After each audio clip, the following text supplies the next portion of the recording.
সাহাবী আসলেন, রাসূলকে বললেন, ইন্নী উরিদু সফর ইয়া রাসূলুল্লাহ ফাযাওবিদনি, আল্লাহর রাসূল আমি তো সফরের নিয়ত করেছি, আমার কাছে কোনো সামান নাই, আমাকে সফরের জন্য একটু সামানের ব্যবস্থা করে দেন। রাসূল দোয়া করিয়ে দিলেন, যাওয়াদাকাল্লাহুত তাকওয়া, যাওয়াদাকাল্লাহুত তাকওয়া, আল্লাহ তোমাকে তাকওয়া ইয়ার পরহেজগারির সামান দান করুক। রসুল কেন এই দোয়া করলেন? আমার রসুল তো হাজারো দোয়া জানতেন, অন্য দোয়া করলে কি অসুবিধা হইতো?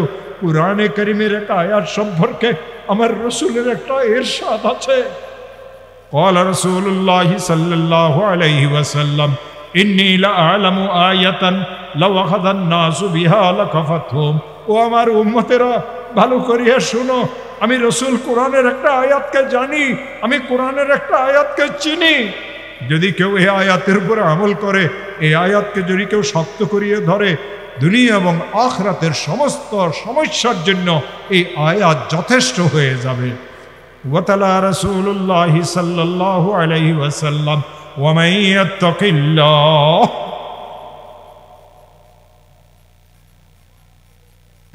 ওয়া মান ইয়াত্তাকিল্লাহ ইয়াজআল লাহু মাখরাজা ওয়া ইয়ারযুকহু মিন হাইসু লা ইয়াহতাসিব। কেউ যদি আল্লাহকে ভয় করে, কেউ যদি তাকওয়াই পরহেজগারি এখতিয়ার করে, আল্লাহর ভয় যদি কারো অর্জন হয়ে গেল, তাকওয়াই আর পরহেজগারি অর্জন হয়ে গেল, এই লোকটা যদি বিপদে ফেলে, আল্লাহ এই আয়াতে ইরশাদ করেন, বিপদের থেকে উদ্ধারের রাস্তাসমূহ তার জন্য খুলে দেওয়া হয়। আমার আল্লাহ আরও ইরশাদ করেন, এমন জায়গা থেকে এই লোকটার জন্য হালাল বরকতওয়ালা রিজিকের ব্যবস্থা করা হয়, যেখান থেকে সে রিজিক পাওয়ার কোনো ধারণাই করে না। এই আয়াতের ছোট্ট একটা শানে নজুল আছে। দুই জাহানের সরকার মুহাম্মদুর রাসূলুল্লাহ সাল্লাল্লাহু আলাইহি ওয়াসাল্লামের একজন সাহাবী ছিলেন, গ্রামের সাহাবী। এই সাহাবীর নাম ছিল হযরত আউফ ইবনে মালিক রাদিয়াল্লাহু তাআলা আনহু। এই সাহাবীর একজন যুবক ছেলে ছিলেন, ছেলেও সাহাবী, বাপও সাহাবী। ওই সাহাবীর নাম ছিল হযরত সালিম বিন আউফ বিন মালিক রাদিয়াল্লাহু তাআলা আনহু। একবার কাফিরেরা হযরত সালিমকে অপহরণ করে নিয়ে যায়। দীর্ঘদিন সালিমের কোনো সংবাদ পাওয়া যায় না। আউফ ইবনে মালিক পেরেশান, সালিমের মা পেরেশান। আউফ ইবনে মালিক পুরুষ মানুষ ধৈর্য ধারণ করেন, সালিমের মা মহিলা মানুষ ধৈর্য ধারণ করতে পারেন না। সারাদিন সালিম সালিম করিয়ে কান্নাকাটি করেন। ওই বাপকে জিজ্ঞাসা করেন, যার যুবক ছেলেটা অপহৃত হয়ে গেছে, ওই বাপের কলিজাতে কত ব্যথা। ওই মাকে জিজ্ঞাসা করেন, যার ছেলেটা অপহৃত হয়ে গেছে, তার কলিজাতে কত ব্যথা। আউফ ইবনে মালিক চিন্তা করলেন, মদিনায়ে তৈয়বাতে যাবেন, আল্লাহর রসুলকে জিজ্ঞাসা করবেন, আল্লাহর রসুলের কাছে দোয়া চাইবেন। হইতে পারে রসুলে পাক সাল্লাল্লাহু আলাইহি ওয়াসাল্লাম কোনো আমল শিখেই দিবেন। মদিনায়ে তৈয়বাতে গেলেন, রসুলকে গিয়ে নিজেদের বিপদের কথা বললেন। আল্লাহ রসুল বললেন, আউফ তুমিও আল্লাহকে বেশি বেশি ভয় করো, ইত্তাকিল্লাহ ইত্তাকিল্লাহ ইত্তাকিল্লাহ, আল্লাহকে ভয় করো, আল্লাহকে ভয় করো। যে আল্লাহকে ভয় করে সে চুরি করে না, যে আল্লাহকে ভয় করে সে মিথ্যা বলে না, যে আল্লাহকে ভয় করে সে না হক হত্যা করে না, যে আল্লাহকে ভয় করে সে তার স্ত্রীকে কষ্ট দেয় না, যে আল্লাহকে ভয় করে সে চুরি ডাকাতি ঘুষ সুদ এই সবগুলি থেকে সে দূরে থাকে। সমস্ত গুনাহ থেকে মানুষকে যেই জিনিস বাঁচায় রাখে সেটা হলো আমার মাওলার ভয়, সেটা হলো আমার আল্লাহর ভয়। আল্লাহর ভয় ছাড়া আর কিছুই নেই। ও আমার প্রিয় ভাইয়েরা, হযরতে আউফকে আল্লাহ রসুল বললেন, আউফ তুমিও আল্লাহকে বেশি বেশি ভয় করো। সালিমের মাকেও বলো সেও যেন আল্লাহকে বেশি বেশি ভয় করে। ও আউফ তুমিও বেশি বেশি লা হাওলা ওয়ালা কুওয়াতা ইল্লা বিল্লাহ পড়ো। সালিমের মাকেও বলো সেও যেন বেশি বেশি লা হাওলা ওয়ালা কুওয়াতা ইল্লা বিল্লাহ পড়ে। বাড়িতে চলিয়ে আসলেন, স্ত্রীকে ডাকিয়ে রসুলের কথা শুনাইলেন, তুমি আল্লাহকে ভয় করো, আমিও যেন আল্লাহকে ভয় করি। তুমিও লা হাওলা ওয়ালা কুওয়াতা ইল্লা বিল্লাহ পড়ো, আমিও যেন বেশি বেশি লা হাওলা ওয়ালা কুওয়াতা ইল্লা বিল্লাহ পড়ি। তৃতীয় রাত্র বা দ্বিতীয় রাত্রের ঘটনা ছিল, আউফ ইবনে মালিক রাদিয়াল্লাহু তাআলা আনহু তাহাজ্জুদের নামাজ পড়ার জন্য রাত্রিবেলাতে ঘুম থেকে উঠেছেন। শুনতেছেন বাড়ির বাহিরের ফটকে কে বা কাহারা আওয়াজ দিয়ে বলতেছে, ইফতাহিল বাব, দরজা খুলে দেন, দরজা খুলে দেন। আউফ ইবনে মালিক কাঁদিয়ে উঠলেন, বললেন মনে হয় সালিম ফিরিয়ে আসছে, এই গভীর রাত্রিতে দরজা খোলার কথা কে বলবে? সালিমের মা কাঁদে আর বলে, আউফ তুমি কি বলো, আমার ছেলে ফিরিয়ে আসছে, আমি তো জানি না। কাফির আমার ছেলেটাকে রেখেছে না মেরে ফেলেছে, আমার ছেলে যদি জীবিত থাকে কাফিরদের বন্দিশালা ভেদ করিয়ে এই গভীর রাত্রিতে আমার ছেলে কিভাবে আসবে? আওফ ইবনে মালিক বললেন, ও আল্লাহর বান্দি, আল্লাহর রহমত থেকে নৈরাশ হইও না। দ্রুত গতিতে ঘরের দরজা খুললেন, বাইরের ফটক পর্যন্ত গেলেন, দরজা খুলিয়ে দেখেন সালিম চোখের সামনে দাঁড়ায় রয়েছে। সালিমকে বুকে টানিয়ে নিলেন, চিৎকার করিয়ে কান্না শুরু করলেন। বাপও কাঁদে, ছেলেও কাঁদে। ও আমার প্রিয় ভাইয়েরা, মানুষেরা খুশির সময়েও কাঁদে, দুঃখের সময়েও কাঁদে। মুফাসসিরিন লিখেছেন, সুখের সময়ের যে কান্না, পানি চোখ গালের উপর দিয়ে গড়ায় পড়ে, সে পানি হয় ঠান্ডা পানি। আর দুঃখের সময়ের যে পানি গালের উপর দিয়ে গড়ায় পড়ে, সেই পানি হয় গরম পানি। আওফ ইবনে মালিক বড় আশ্চর্য, জিজ্ঞাসা করলেন, সালেম তুমি কিভাবে এসেছ? আরও একটা আশ্চর্যজনক ঘটনা, সালিমের ডাইন পাশে অনেকগুলি উট বসে রয়েছে, সালিমের বাম পাশে অনেকগুলি উট বসে রয়েছে। জিজ্ঞাসা করলেন, সালিম তুমি কিভাবে আসছো? সালিম বলল, আল্লাহর মেহেরবানি ছিল, আপনাদের দোয়া ছিল। এই রাত্রটা খুব শীতের রাত্র ছিল, সন্ধ্যা রাত্র থেকে বৃষ্টি শুরু হয়েছিল, বৃষ্টির কারণে শীত আরও বাড়িয়ে গিয়েছিল। 5-6 জন কাফের খাঁচার মতো একটা ঘরে আমাকে পাহারা দিত, তাদের বিশ্রামের জন্য খাঁচার পিছনে একটা ঝুপড়ি ঘর ছিল। যখন বৃষ্টি বাড়িয়ে গেল, শীতও বাড়িয়ে গেল, তারা আশ্রয় নিল ওই ঝুপড়ি ঘরে। আমি তো তাদের কয়েদি, বৃষ্টিতে ভিজলো তাদের কি, শীতে কষ্ট হইলো তাদের কি। তারা যখন ঘরে ঢুকলো, আল্লাহ তার কুদরত দেখাই দিলেন। ফাসাল্লাতাল্লাহু আলাইহিমুন নাওমা, আল্লাহ তাদের উপরে ঘুমকে চাপাই দিলেন। আমি আমার খাঁচাতে থাকি, তাদের নাক ডাকিয়ে ঘুমানোর শব্দ শুনতেছিলাম। আমি মনে মনে চিন্তা করলাম, পলায়ন করার এটাই উত্তম সুযোগ। আমি কায়দা করিয়ে খাঁচা থেকে বাইর হইলাম, দ্রুত গতিতে দৌড়ানো শুরু করলাম। এক সময় আল্লাহ তাআলা আমাকে বিপদমুক্ত দূরত্বে পৌঁছাই দিলেন। আমি আবার দৌড়ানো শুরু করলাম। এমনকি রাত্রের এই শেষ প্রহরে আল্লাহ আপনাদের সাথে আমাকে সাক্ষাৎ করাইয়া দিল। আওফ ইবনে মালিক বললেন, সালিম তুমি আসছো, অনেক খুশি হয়েছি। এই উট কাদের, এই বকরি কাদের? হযরত সালিম বললেন, বাবা আমি যখন বিপদমুক্ত দূরত্বে চলে এসেছি, রাস্তার দুই পাশে কাফিরদের অনেক উট আর বকরি বসা ছিল। আমি মনে মনে চিন্তা করলাম, বাড়িতেই যখন যাচ্ছি কিছু উট আর বকরিকে খেদায়া হাঁকায়া সাথে নিয়ে যাই। আমরা গরিব মানুষ, আমাদের উটও নাই বকরিও নাই, আমাদের অনেক কাজে আসবে। এইসব উট আর বকরি কাফিরদের আমি খেদায়া সাথে নিয়ে আসছি। আওফ ইবনে মালিক বলেন, সালিম তুমি আসছো, অনেক খুশি হয়েছি, কিন্তু আল্লাহর কসম এই উট আর বকরির গায়ে আমি হাত লাগাবো না। হাত্তা আসআলা মিন রাসূলিল্লাহি সাল্লাল্লাহু আলাইহি ওয়াসাল্লাম, যতক্ষণ পর্যন্ত আল্লাহর রসুলকে এই উট আর বকরির মাসলা জিজ্ঞাসা না করব। সকালবেলা মসজিদে নববীতে চলিয়ে গেলেন। আল্লাহর রসুলের কাছে গিয়ে বললেন, ইয়া রাসূলুল্লাহ, আপনার শিখানো আমলের বরকতে আল্লাহ সালিমকে অক্ষত অবস্থাতে গভীর রাত্রিতে ঘরের দুয়ারে পৌঁছাইছেন। ইয়া রাসূলুল্লাহ, সালিম আসার সময় কাফিরদের কিছু উট আর বকরি সাথে নিয়ে আসছেন। এই উটগুলির মাসলা কি হবে, এই বকরিগুলির মাসলা কি হবে? ফাসাকাতা রাসূলুল্লাহ সাল্লাল্লাহু আলাইহি ওয়াসাল্লাম, আল্লাহ রসুল চুপ রইলেন। আল্লাহ রসুল কোনো উত্তর দিলেন না। আমার রসুলের চিরচরিত নিয়ম ছিল, কেউ যদি রসুলকে কোনো প্রশ্ন করত, রসুল যদি জানতেন উত্তর দিতেন, রসুল যদি না জানতেন ওহীর অপেক্ষা করতেন। মা ইয়ানতিকু আনিল হাওয়া ইন হুয়া ইল্লা ওয়াহয়ু ইউহা। আমার রসুল তার পুরো জীবনে নিজের মনের থেকে কোনো কথা বলেন নাই। যতক্ষণ আসমান থেকে ওহী আসতো না, রসুল প্রশ্নকারীকে উত্তর দিতেন না। আমার মতো ছোট একটা মৌলবী কেউ যদি মাসলা জিজ্ঞাসা করে, যেটা আমরা জানি সেটাও বলি, যেটা আমরা জানি না সেটাও বলি। আমি মনে করি এই লোকটা তো আমাকে মুফতি মনে করে, বড় আলিম মনে করে। আমি তাকে যদি একটা বুঝ না দিতে পারলাম, ও মনে করবে হুজুরের কাছে তো কোনো এলেম কালাম নাই। ও আমার প্রিয় ভাইয়েরা, আজ এই উম্মতের যত মারামারি, আজ এই উম্মতের যত দ্বিধা বিভক্তি, আজ এই উম্মতের মধ্যে যত উত্তেজনা, আজ এই উম্মতের যে ভিন্ন ভিন্নতা ছিন্নতা, এই সবগুলির জন্য আমরা দায়ী, যারা মুসলমানদেরকে সঠিক রাস্তা দেখাই না, মুসলমানদেরকে আপোষে মারামারি লাগাই দেয়। আমার একটা ওয়াজ কেন মুসলমানকে মারামারি লাগাই দেবে?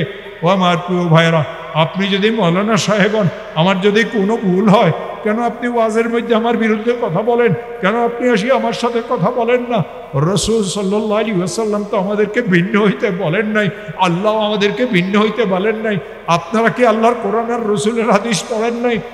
ও আমার প্রিয় ভাইয়েরা, আজ তো এই প্রতিযোগিতাতে আমরা কে বড় আলেম, কার বয়ান কত গরম, কার বয়ানে কত বেশি যুক্তি, এই জিনিসের মধ্যে আমরা আজ লিপ্ত হয়ে গেছি।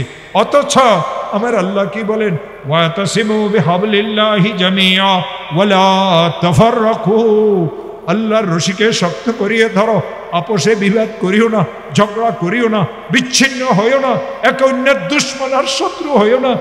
রসুলের কি ইরশাদ ছিল, ওয়ালা তাবাগাদু ওয়ালা তাদাবারু ওয়া কুনু ইবাদাল্লাহি ইখওয়ানা, আপোষে ঝগড়াঝাটি করিও না, ভিন্নতা পোষণ করিও না, এক অন্যের সাথে মিলিয়ে থাকিও, আপন মায়ের পেটের ভাইয়ের মতো হয়ে এই দুনিয়াতে কাটাইও। আমাদের আল্লাহ এক, রসুল এক, কোরআনও এক, তবে আমরা কেন ভিন্ন ভাইয়েরা? এই ভিন্নতার পিছনে আমাদের নফস ছাড়া আর কিছুই নাই। আজ এই জিনিস এই উম্মতের উলামায়ে কেরামকে খাইয়ে দিয়েছে। ও আমার প্রিয় ভাইয়েরা, আমি পীরদেরকেও বলি, এক পীরের বিরুদ্ধে ওয়াজ করিও না। সব সিলসিলা যেগুলি আমাদের হক্কানি রব্বানি পীরদের আছে, একেবারেই সহি সিলসিলা, সন্দীপের হুজুরের সিলসিলা সহি সিলসিলা, হাফিজি হুজুরের সিলসিলা সহি সিলসিলা, পীরজি হুজুরের সিলসিলা সহি সিলসিলা, আহমদ শফির সিলসিলা সহি সিলসিলা, নানুপুরের জমিরুদ্দিন রহমতুল্লাহ সিলসিলা সহি সিলসিলা, আর চরমনের কুতুব ফজলুল করিমের সিলসিলা ও সহি সিলসিলা, সবগুলিতে হযরত গঙ্গুহি সিলসিলা। এক পীরের কাছে মুরিদ হয়ে আরেক পীরের বিরুদ্ধে কেন কথা বলো? বুঝা গেল তুমি কোনো হক্কানি পীরের কাছে মুরিদ হও নাই। ও আমার প্রিয় ভাইয়েরা, এক হওয়া ছাড়া কোনো বিকল্প নাই। আজ তাবলীগের কাজ ভিন্ন হয়ে গেল, আজ বিশ্ব ইজতেমা ভিন্ন হয়ে গেল, এক সাদের কারণে আজ মুসলমান বিভক্ত হয়ে গেল, কাকরাইলে ভাগ হয়ে গেল, মুসলমানের শত্রু হয়ে গেল, আলেম ওলামাদের হাত পা তারা ভাঙিয়ে দিল। এই সবগুলি কেবলমাত্র আমাদের আপোষের মিল না থাকার কারণে। আপোষে মিল কিভাবে হবে? মান তাওয়াজা লিল্লাহি রাফাহুল্লাহ। ওলামায়ে কেরামেরা, ও মাওলানা সাহেবেরা, নিজেকে ছোট মনে করো, অন্যকে বড় মনে করো, আরেকজনকে ভালোবাসো, আরেকজনের সাথে ভালোবাসার ব্যবহার করো। আস্তে আস্তে এই সব কিছু আমাদের থেকে দূর হয়ে যাবে। ও আমার প্রিয় ভাইয়েরা, আজ না বলিয়ে পারি না, দুঃখে কলিজা ফাটিয়ে যায়। রসুল করিম সাল্লাল্লাহু আলাইহি ওয়াসাল্লামের জমানাতে এই উম্মত এক ছিল, সাহাবাদের জমানাতে এই উম্মত এক ছিল, তাবিঈনদের জমানাতে এই উম্মত এক ছিল, তবে তাবিঈনদের জমানাতে এই উম্মত এক ছিল, আইম্মায়ে মুজতাহিদিনের জমানাতে এই উম্মত এক ছিল, উলামায়ে হক্কানি রব্বানীদের জমানাতে এই উম্মত এক ছিল। আজ হাজার হাজার মাওলানা আমরা হয়ে গেছি, আর হাজারো ইখতিলাফ আর মতবিরোধ ইসলামের মধ্যে ঢুকিয়ে গেছে। ও আমার প্রিয় ভাইরা, কোরআনে কারিমের যে আয়াত আমি তেলাওয়াত করতেছিলাম, ওই আয়াত আল্লাহ যে কথা বলেছেন একটু পরে আমি বলবো। আল্লাহ রাসূল সাল্লাল্লাহু আলাইহি ওয়াসাল্লাম সাহাবীকে বললেন, যাওয়াদাকাল্লাহু তাকওয়া, যাওয়াদাকাল্লাহু তাকওয়া। ও আমার আদরের সাহাবী, আল্লাহ তোমাকে তাকওয়া আর পরহেজগারির সমান দান করুক। সাহাবী মনে মনে খুশি, রসুলের মনের অবস্থাও ভালো। বললেন, ফাজিদনি ইয়া রাসূলুল্লাহ, হে আল্লাহর রসুল, আমি তো অনেক দূরে যাব, আমাকে আরেকটু সামানের ব্যবস্থা করিয়ে দেন। আল্লাহ রসুল তার সাহাবীকে 2 নম্বর দোয়া করিয়ে দিলেন, ওয়াগাফারা যামবাক, আল্লাহ তোমার গুনাহ খাতাকে মাফ করিয়ে দেখ। ও আমার প্রিয় ভাইরা, ও আমার প্রিয় ভাইরা, ও আমার প্রিয় ভাইরা, আপনি মাওলানা সাহেব, আপনি মুফতি সাহেব, আপনি ইমাম ও খতিব, আপনি পীর সাহেব, সকলের জন্য জান্নাতে যাওয়ার শর্ত কেবল একটা। সকলের জন্য জান্নাতে যাওয়ার শর্ত কেবল একটা। সেই শর্ত হচ্ছে আপনার গুনাহ মাফ হবে। গুনাহ মাফ হবে, জান্নাতে যাবেন। গুনাহ মাফ হবে না, কেউ জান্নাতে যেতে পারবে না। যার গুনাহ মাফ হবে আল্লাহ তাকে জান্নাত দান করবেন, যার গুনাহ মাফ হবে না সে জান্নাতে যেতে পারবে না। আপনি কে, এটার বিচার আল্লাহর কাছে নাই, আপনি কি করেছেন তার বিচার আল্লাহর কাছে। কিরামান কাতিবিনা ইয়ালামুনা মা তাফআলুন। আপনার সমস্ত কৃতকর্ম খারাপ হোক বা ভালো হোক, 2 জন ফেরেশতা নিয়ন্ত্রণ করতেছে। কিয়ামতের ময়দানে আপনার আমলনামা খুলে দেওয়া হবে, আপনাকে এই কথা বলা হবে, ইকরা কিতাবাকা, ইকরা কিতাবাকা, ইকরা কিতাবাকা, কাফা বিনাফসিকাল ইয়াওমা আলাইকা হাসিবা। ও আমার বান্দা, তুমি তোমার আমলনামা নিজে পড়ো। তোমার বিচারের জন্য, তোমার হিসাবের জন্য তুমি যথেষ্ট। তোমার হাত তোমার বিরুদ্ধে সাক্ষী দিবে, তোমার পা তোমার বিরুদ্ধে সাক্ষী দিবে। ওয়া তাশহাদু আরজুলুহুম বিমা কানু ইয়াকসিবুন। আল্লাহ এমন দিন আসবে যে আল্লাহ এই গোশতের টুকরা জিহ্বার মধ্যে বলার শক্তি দিয়েছেন, সে আল্লাহ এই হাতের মধ্যেও বলার শক্তি দিতে পারেন, সে আল্লাহ এই পায়ের মধ্যেও বলার শক্তি দিতে পারেন। আয়াত কিরে বল, এটা আমি যেটা বলছি এর আগে বল, আমি তো খালি হাফেজ না, আরো পরে বল, সামনের দিকে।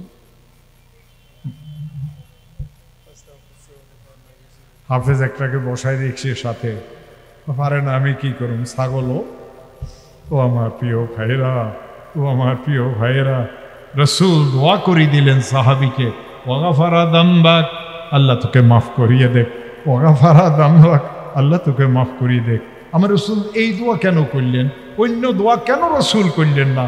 ও আমার প্রিয় ভাইয়েরা, খুব সংক্ষেপে বলি, আমার পরে মাওলানা মুশতাকুর নবী আসবে, আমাদের খুব ভালোবাসার পাত্র। এরপরে মাওলানা ফয়জুল্লাহ সাহেব আসবেন, সন্দীপের হুজুরের ছেলে। ও আমার প্রিয় ভাইয়েরা, তাদেরও বয়ান হবে, তারা দোয়া করবে। আমি তো মাঝে দিয়ে আসছি, আমি তো চলিয়ে যাব, বুড়ো মানুষ, ভালো করিয়ে শুনেন। এই মজলিসে আমরা অনেক এমন আছি যাদের আব্বা আম্মা দুইজনের একজনও নাই, এমন অনেক আছে আব্বা আছেন আম্মা নাই, এমন অনেক আছে আম্মা আছেন আব্বা নাই। আব্বাজানের যেদিন ইন্তেকাল হয়েছিল আমরা অনেক কেঁদেছিলাম, কাঁদাটাই স্বাভাবিক ছিল। আব্বা চলে গেছেন, মুরব্বিহারা হয়ে গেছি, কান্না কেন আসবে না? আপনজনদের কান্না ছিল, আত্মীয় স্বজনদের কান্না ছিল, পাড়া প্রতিবেশীদের কান্না ছিল, আর বন্ধু বান্ধবদেরও কান্না ছিল, ঘরের ভিতরে মহিলাদেরও কান্না ছিল, যে মহিলাদের গলার আওয়াজ জীবনে কেউ কোনোদিন শুনে নাই। ও আমার প্রিয় ভাইয়েরা, ওই ঘরে কারো মৃত্যুর পরে মহিলাদের গলার আওয়াজ বাহিরের লোকেরা শুনে। মামারা অনেক দূরে থাকেন, আব্বাজানের বিপদের সংবাদ শুনিয়ে মামারা যখন আমাদেরকে সান্ত্বনা দিতে এসেছিলেন, আমরা মামাদেরকে জড়াই ধরে অনেক কেঁদেছিলাম। মামা তোমরা তো অনেক দূরে থাকো, আমরা তো অনেক ছোট, মামা তোমরা তো অনেক দূরে থাকো, আমরা তো অনেক ছোট, আব্বাজান তো চলিয়ে গেলেন, আমরা তো মুরব্বিয়ারা হয়ে গেলাম। ও আমার প্রিয় ভাইয়েরা, এই কান্নাকাটির মাঝে দেখবেন ঘরের ভিতরে চাপা একটা কান্নার গুঞ্জন শুরু হয়। আপন জনেরা আমার আব্বাজানকে ঘর থেকে বাহির করেন, বুঝে আমার আব্বা কোনোদিন আর এই ঘরে ফিরিয়ে আসবে না, চিরদিনের জন্য আমার আব্বাকে এই ঘর থেকে বাহির করিয়ে নিয়ে যাওয়া হচ্ছে। আমার আব্বাকে পর্দার পিছনে নিয়ে যাওয়া হয়, আমার আব্বার জন্য গরম পানিরও ব্যবস্থা হয়, আমার আব্বাকে সুন্নাত তরিকা মতো গোসলও দেওয়ানো হয়। এক সময় গোসলের কাজ শেষ হয়, গোসল দানকারী যারা তারা আওয়াজ দিয়ে বলে গোসলের কাজ শেষ করেছি, কাফনের কাপড় বাড়াইয়ে দাও। এক সময় আব্বাজানের জন্য কাফনের কাপড়ও বাড়াইয়ে দেওয়া হয়। এক সময় আব্বাজানকে সাদা সেলাইবিহীন কাপড় দিয়ে মোড়াইয়ে দেওয়া হয়, আতর কাপড় লাগাইয়ে দেওয়া হয়, পর্দাটাকে খুলে দেওয়া হয়, লাশটাকে বাড়ির উঠানে আঙ্গিনাতে নিয়ে আসা হয়। ভিতরের থেকে মেয়েরা চিৎকার করিয়ে কাঁদে, বাবাকে একটু ঘরের ভিতরে নিয়ে আসো, বাইরে তো পর্দার অনেক অসুবিধা, বিভিন্ন ধরনের লোকজন। আমরা জীবনের শেষ দেখা বাবার চেহারাটাকে একটু দেখে নেই। সব মুরব্বীরা একটাই কথা বলে, জানাজার জন্য লোকেরা এতক্ষণ অপেক্ষা করবে না, অনেক দেরি হয়ে গেছে, তোমরা তাকে মাফ করে দাও, তোমরা তার মাগফিরাতের জন্য দোয়া করো। আপনজনের আমার আব্বাকে কাঁধে উঠায় নাই, মসজিদ মাদ্রাসার মাঠে আমার আব্বাজানকে আনা হয়। আজ আমার আব্বাজানের জন্য চির বিদায়ের একটা অনুষ্ঠান হবে। এই অনুষ্ঠানের পরে ইসলাম ধর্মে আমার আব্বাজানের জন্য কিয়ামত পর্যন্ত কোনো অনুষ্ঠান নাই। এই অনুষ্ঠানকে আল্লাহ রসুল সাল্লাল্লাহু আলাইহি ওয়াসাল্লাম জানাজার নামাজ বলেছেন। এই জানাজার নামাজের জন্য রসুল আমাদেরকে একটা দোয়া শিখাইছেন, আল্লাহুম্মা গফির লিহাইয়িনা ওয়া মাইয়িতিনা ওয়া শাহিদিনা ওয়া গায়িবিনা ওয়া সগীরিনা ওয়া কবীরিনা ওয়া যাকারিনা ওয়া উনসানা। আল্লাহ আমাদের জীবিতদেরকেও মাফ করে দাও, আল্লাহ আমাদের মুর্দাদেরকেও মাফ করে দাও, আল্লাহ আমাদের উপস্থিতদেরকেও মাফ করে দাও, আল্লাহ আমাদের অনুপস্থিতদেরকেও মাফ করে দাও, আল্লাহ আমাদের বড়দেরকেও মাফ করে দাও, আল্লাহ আমাদের ছোটদেরকেও মাফ করে দাও, আল্লাহ আমাদের পুরুষদেরকেও মাফ করে দাও, আল্লাহ আমাদের মহিলাদেরকেও মাফ করে দাও। এই দোয়ার পরতে পরতে রসুল মাফ চাইলেন আল্লাহর কাছে, রসুল বুঝাই দিলেন, ও আমার উম্মত, মাফ যদি না পাইলা তোমার কোনো গতি নাই। এই জন্য সাহাবীকে 2 নম্বর দোয়া করিয়ে দিলেন, ওয়াগাফারা দামবাক, আল্লাহ তোমার গুনাহ খাতাকে মাফ করিয়ে দেখ। ও আমার প্রিয় ভাইয়েরা, সাহাবী দেখলেন রসুলের মনের অবস্থা খুবই ভালো, চালিয়ে আরো কিছু পাওয়া যাবে। ভিক্ষুকের মতো হাত পাতিয়ে বলে, ফাজিদনি ইয়া রাসূলুল্লাহ, হে আল্লাহর রসুল, আমি তো অনেক দূরে যাব, আর একটু আমাকে সামানের ব্যবস্থা করিয়ে দেন। ও রসুল তার সাহাবীকে 3 নম্বর দোয়া করিয়ে দিলেন, ওয়াইয়াসসারা লাকাল খায়রা হাইসুমা কুনতা।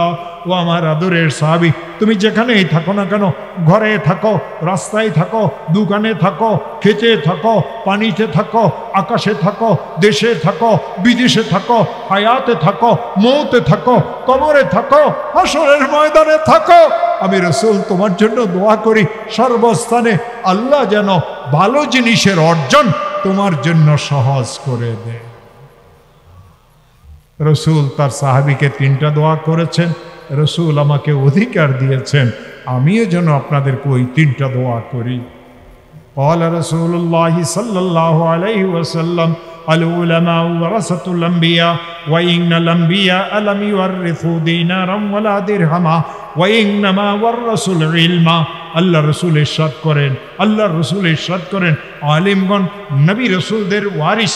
নবী রসুলগণ কাউকে সোনাদানার ওয়ারিস বানাই যান না, তারা তো এলমের ওয়ারিস বানাই যান। এলমের উৎস 2টা, ভালো করিয়ে শুনেন, এলমের উৎস 2টা। প্রথম উৎস আল্লাহর কোরআন, প্রথম উৎস আল্লাহর কোরআন, প্রথম উৎস আল্লাহর কোরআন। 2 নম্বর উৎস জনাবে মুহাম্মদুর রাসূলুল্লাহ সাল্লাল্লাহু আলাইহি ওয়াসাল্লামের হাদিস। এটা হলো জ্ঞানের, ইলমের প্রথম উৎস। আজ কোন নাস্তিক মুরতাদ কি কথা বলতেছে সেটা শোনার ফুরসত আর আমাদের কাছে নাই।